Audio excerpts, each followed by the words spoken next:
गतकाली सबुआड़े बहुत धूमधाम रे पालित होईछि श्रीकृष्ण जन्माष्टमी। देश तथा विदेश रे सबु श्रीकृष्ण मंदिर रे जन्माष्टमी बहु आडंबर सह पालन करिसेंति भक्त माने।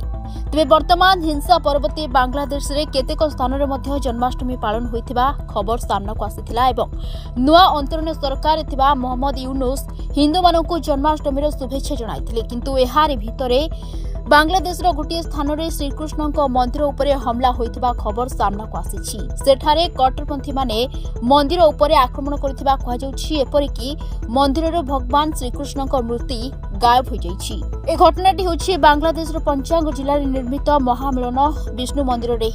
सूचना मुताबिक सेठारु कट्टरपंथी माने भगवान को मूर्ति चोरी कर नैथिले। मंदिर रू राधाकृष्ण मूर्ति चोराइबा सह अनेक पित्तल मूर्ति को नै जाइथिले। तेबे एथिरु स्पष्ट जे सेठारे एबे मध्य हिंदू माने अत्याचारित होउछन्ति। मौलिकवादी माने सेमानकु पूजा पर्व रे बाधा सृष्टि करूछन्ति। एपरि करी सेमाने देशर सरकार तथा आईन व्यवस्था को खोला खोली भाबे challenge करूछन्ति।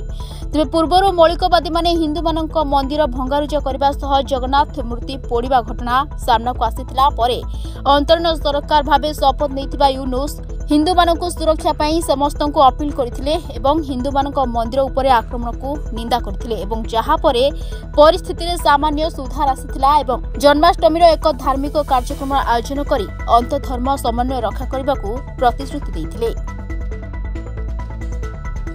Bureau report, Dinalipi live.